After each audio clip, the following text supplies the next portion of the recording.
Hey, welcome on in, guys. Tobin here with you, and thanks for checking out the channel. Your Miami Heat, easy win today to close out the California Classic. How do you leave California? You mark your territory on the Warriors court, dude. And today, the Miami Heat did just that. They win 93-79 to wrap it on up before heading out to lovely Las Vegas. And today, your stars of the game were the duo from the Arizona Wildcats, Pelle Larsson, who's basically become Summer League Dwayne Wade, and Keshad Johnson. We will get to the rookie in a little bit because I thought today there was some encouraging stuff from Kasparas Jakučionis, though it was, as I would say, it was his best game thus far, but it has not exactly been a high bar to clear. Actually, I would say the Heat's other rookie pickup looked pretty impressive as well. But today, for me, I want to start off with Keshad because I've been seeing a lot of stuff on social media. No shade in anybody. I'm not gonna call anybody dum-dums or whatever. But I have found it a little peculiar and unnecessary that people are questioning why Keshad Johnson has a standard contract. First of all, remember last year he was on a two-way. And then Drew Smith tore his Achilles. And I don't know when Drew Smith's going to be ready for the season. And so Keshad ended up getting it. And I think everybody in that building really, really likes him, loves the energy that he brings, love the leadership that he brings. Dude is built like a moose. He's one of the most probably athletic people on the team. And people were like looking at this first half from him. And I was like confused because people were like, oh, yeah, He wasn't doing anything. Why did he get the standard contract? I'm like, dude, look, I get it. Heat fans are riled up about anything right now. That one to me has been the strangest territory anybody at Heat fan has had thus far is why does Keshad Johnson have a standard contract? I'm like, because he's 6'9", has tarantula arms. He jumps out of the gym. They're trying to craft out his shot. He's strong as a moose. And they just love the energy he brings. And that's kind of a valuable thing. And Haywood Highsmith may not be on the Heat forever. But I get it. I guess he hasn't flashed so far in Summer League until the third quarter. Because I don't know if he checked his phone. Because this was becoming it was like the most tweets I've seen about it. Or that's basically a home game for Keshad Johnson because he has his family in the crowd there. And so they're always erupting for him. So I don't know if somebody was yelling tweets at him. But that dude came out in the third quarter like a bat out of hell. And he was going in the paint. And he was kicking it out. And he was hitting threes. And then Kira Lewis had a sick fast break bounce pass, and Keshad Johnson had a hammer. Did I start barking at my TV? Yes, I did. And I don't know. If you don't, for people who just don't get this kid, I don't know. I just think he's got the goods. I really do. He seems like he's got, and then comes back right after that, has a chase down block. And then threw a lob, and then took another slam from Kira Lewis, all in that third quarter. The dude completely took that game over and pretty much stomped on the Warriors' neck in this game. So I just thought he was tremendous. I don't understand. I mean, people are getting crazy already with the Jakučionis talk and his slow start, and did we draft a bust and all. But why does he have a standard contract? Good call, guys. I don't know. Maybe he goes out there and poops the bed in Las Vegas, but I don't think so. I think the guy's going to be an absolute player for this team. I really, really do. But so he showed out in the third quarter and really took this game over. Fourth quarter was pretty uneventful. He had another chase down block. Somebody dislocated their finger for the Heat. I think it was Gardner who had some nice minutes tonight. He had some productive minutes. But getting to the first half of the game, it was his Arizona Wildcats Swedish brethren, Pelle Larsson. My God, this dude was playing with such a swagger today. And he also was just, I mean, he's so relentless getting to the rim. He's taking it through contact. He's going into bodies. He's slashing through. He's doing the pump fake drive. He hit a 3 today. Pelle Larsson, I mean, he was absolutely tremendous today. Finished with 15 points in 22 minutes, 5 of 10 from the field, 1 of 3 from downtown, 4 of 5, 5 rebounds, 4 assists, took a charge. Just love.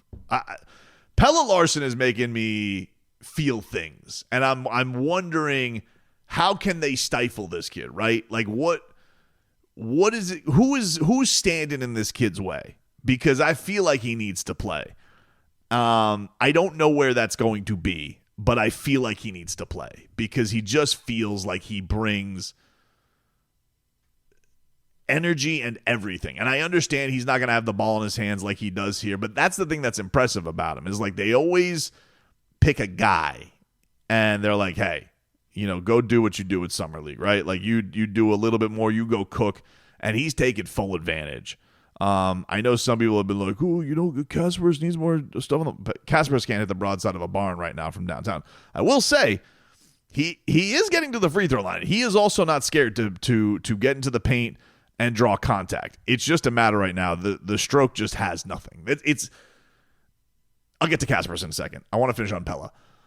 But Pelle is, I don't know, man. He's making me question like who's losing minutes over him this year, and both of these guys from Arizona. And that's when we talk about like playing the kids and guys who can take a step up.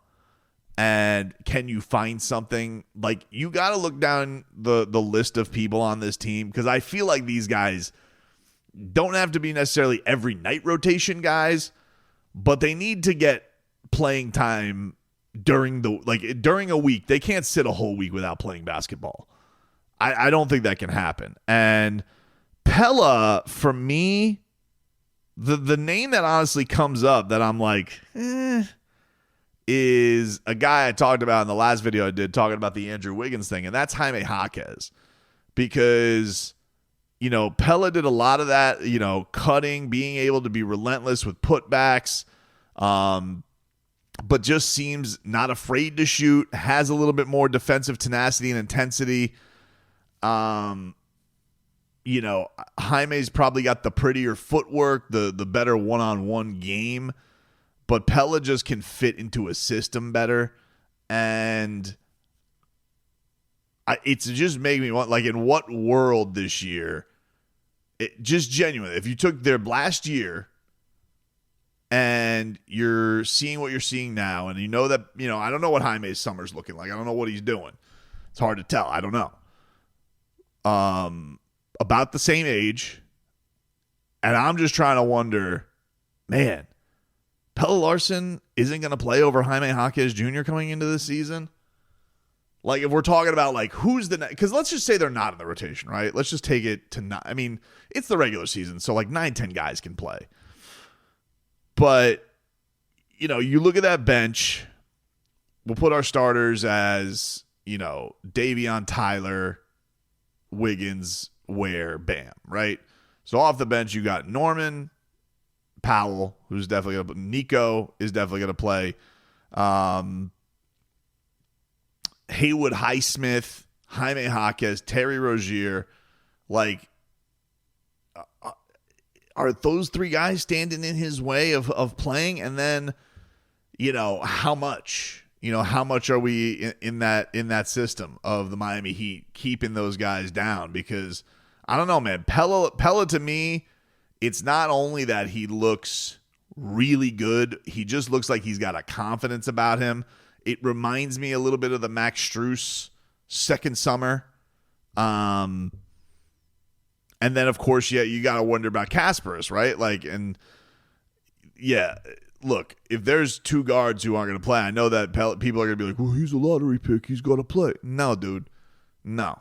No, not right now. Like, just based off this, like, they look on different zip codes as players.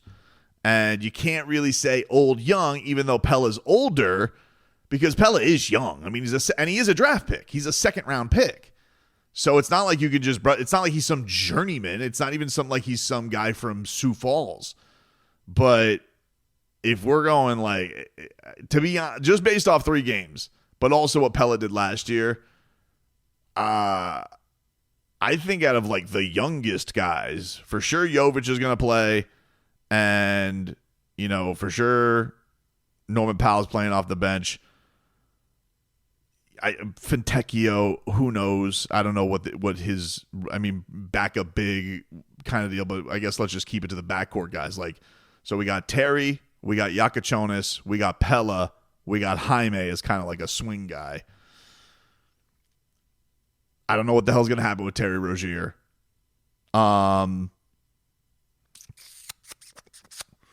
I don't know, man. I just feel like Pelle's got to get some minutes, man. This guy, he legitimately looks like he just looks like an animal this summer so far.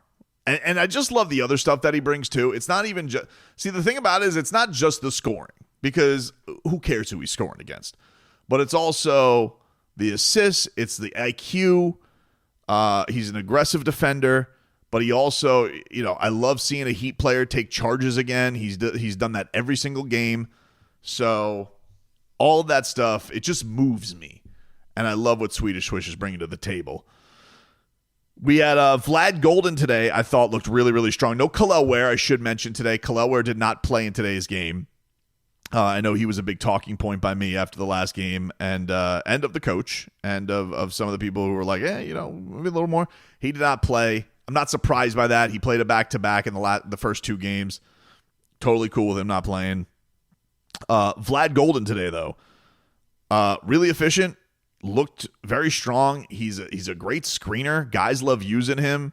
Relentless on offensive rebounds. I thought that he looked really, really strong. A good target.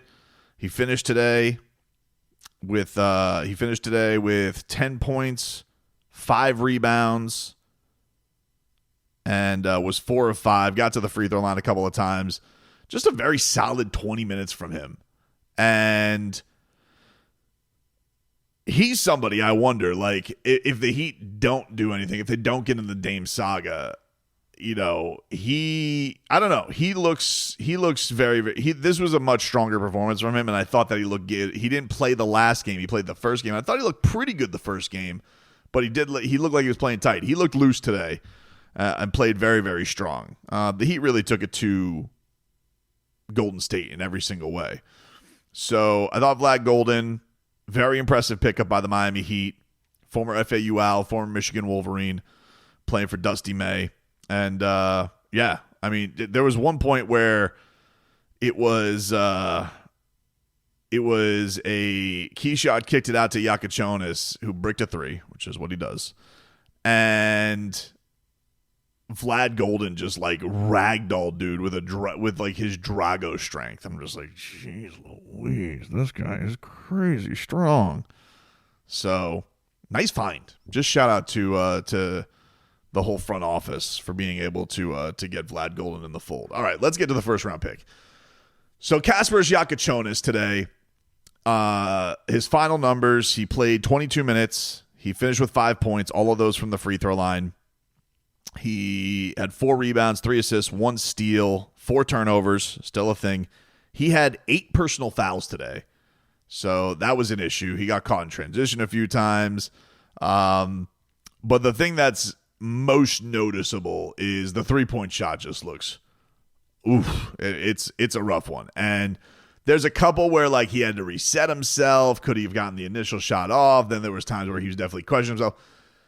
I hope he doesn't start pressing too much. Now, I will say, he came out of this game, and I thought he looked much more comfortable than he did in the last 2. He was driving into the paint. He couldn't get 1 bucket to go early on, and I was like, all right. But then he had a nice find for Vlad Golden for a dunk on a nice little bounce pass. You know, and then you could just see, like, he came in there and was like, all right, he is definitely more comfortable. And then he had a nice little run where he was getting to the paint, back-to-back possessions where he puts his head down. I definitely, people say who compare the Goran Dragic thing. I definitely see Dragic-like stuff getting to the rim. I do not see a Dragic-like shot yet.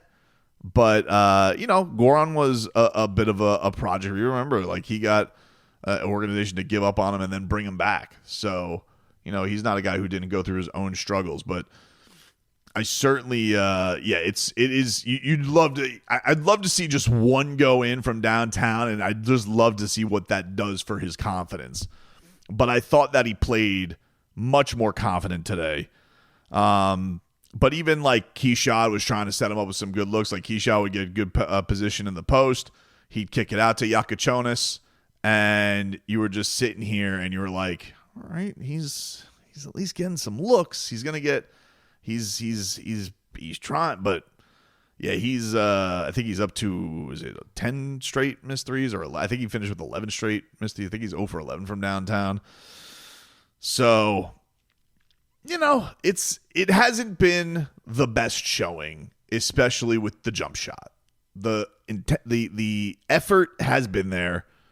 There was a point, like, I think they thought that he got comfortable early. They're throwing two bodies at him. They're trying to get him a little bit frazzled.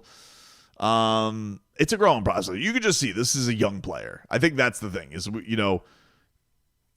physically, yes, he looks like he's not afraid to get into the paint and dance, but he is still a guy who is still super young and definitely has some areas of his game that he has to work on.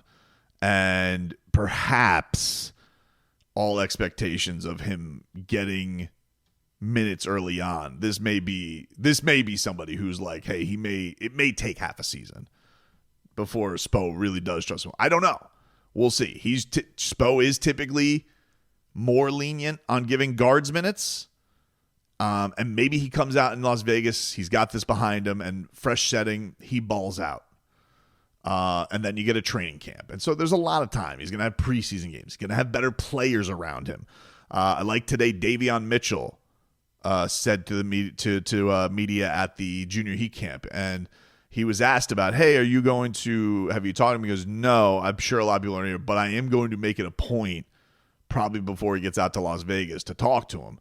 So I think that'll do good for him, because Davion's certainly a guy who was a high first-round pick too, and dealt with his own, journey.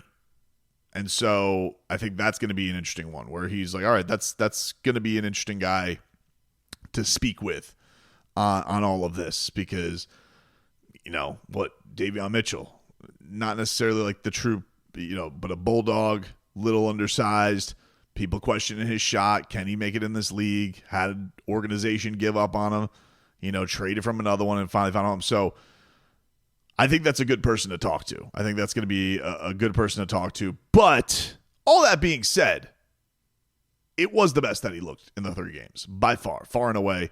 I like the fact that he's unafraid to get to the paint. He's definitely been able to draw contact and get to the free throw line. The 3-point shot's just squeaky cheeks right now. It's just not going in.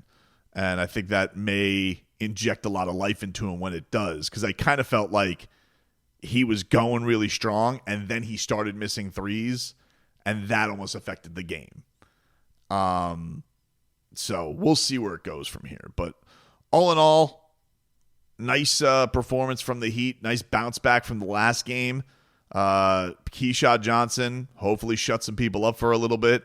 And Pelle Larsson, I mean, they have to find, I think, a consistent role for this kid this year. He just looks too damn good.